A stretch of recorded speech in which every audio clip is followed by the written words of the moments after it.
تو زندگی میں ایسی سچویشن میں پھنسنا جہاں پر رشتوں کو آپ چھوڑ نہیں پا رہے اور فرسٹریشن لیول بھی بڑھ رہا ہے اینڈ یو ہیو آپ نکل نہیں سکتے اس میں، تو دو طریقہ کار ہیں اسلامی طریقہ کار میں۔ تو ایک ہے کہ بھائی ایک آدمی کے سارے حربے آزمانے کے بعد بھی نہیں ہو رہا، تو علیحدگی کا ایک کانسیپٹ ہے اسلام کے اندر۔ اللہ پسند نہیں کرتا طلاقوں کو، لیکن اور رحم کے رشتوں کو توڑنا بھی نہیں کرتا، لیکن لیسٹ منیمم پہ لے آتا ہے کہ بھائی جہاں پر انسان کی اگلے کے ساتھ اتنی ایکسپیکٹیشن بڑھ جائے گی نا، تو پھر اس کے غم اور اس کے وار جو ہے نا تکلیف بہت دیں گے۔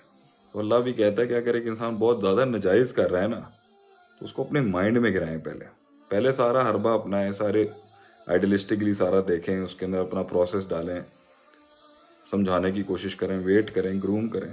لوگوں کو عقل آنے میں ٹائم لگتی ہے، محبت ہونے میں ٹائم لگتی ہے۔ تو ایٹ دیٹ ٹائم اگر سارا کچھ نہیں ہوتا نا، تو سب سے پہلے علیحدگی سے پہلے نا مینٹل علیحدگی کرتا ہے آدمی۔ اس لیے تو کہا ہے نا کہ اگر میاں بیوی کے بیچ کے اندر کوئی مسئلہ ہو جائے تو پہلے سکھانے کے پروسیس ہے، پھر علیحدگی کے پروسیس ہے۔ تو کوشش یہ کریں کہ مینٹلی جب ایک آدمی کو آپ گراتے ہیں نا، تو اس سے اس کی گرانے کا مطلب ہوتا ہے آپ سائیکالوجی میں گرا دیتے ہیں اس کو۔ تو زندگی کے اندر اگر کوئی مجھ سے پوچھے نا کہ آپ کو آگے بڑھنے کی اتنی ہمت کیسے ملی، جبکہ ماشاءاللہ اتنے حسین تحفے رہے زندگی کے اندر، تو سب سے پہلی بات ہے مینٹلی گرا دیتے ہیں اگلے کو۔ جب وہ مینٹلی کسی کی کوئی حیثیت ہی نہیں ہے، جب وہ واقعی آپ کے جب وہ مار مار کے نہیں تھک رہا تو آپ گرا دیں اس کو مینٹلی، تو وہ آپ کی سائیکالوجی پہ حاوی نہیں ہوگا۔ تو اس لیے بہت سے لوگ ہیں جو وار کرتے ہیں، بہت سے لوگ ہیں جو معاملات کرتے ہیں، لیکن جب آپ مینٹلی ان کو کوئی ویلیو نہیں دے رہے ہوتے ہیں نا، تو وہ ہٹ نہیں ہو رہی ہوتی۔ تو اپنے مائنڈ کو نا، اپنے اسٹیچر کو کہیں اور رکھیں کہ بھئی میں یہاں دیکھتا ہوں اپنے آپ کو، that's where I see myself. اس کے اندر کہتے ہیں نا when people spit on you, آسمان پہ تھوکنے سے تھوک اپنے اوپر ہی گرتا ہے۔ تو اس طرح آپ نکل سکتے ہیں اگر آپ پھنسے ہوئے ہیں کہ کم کر دیں اپنے مائنڈ میں، تو آپ کی ایموشنل سائیکالوجی نا ہرٹ ہونا ختم ہو جائے گی اگر آپ رشتے سے باہر نہیں نکل سکتے۔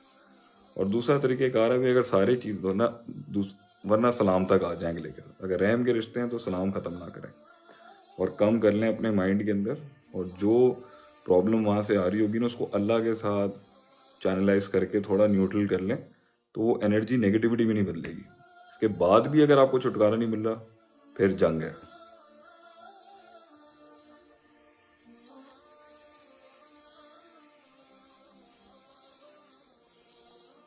آتے بھائی ایک ٹرینڈ چل رہا ہے اسلام از پیس، جبکہ اسلام از سبمیشن ٹو اللہ سبحانہ وتعالیٰ۔ Please give your view.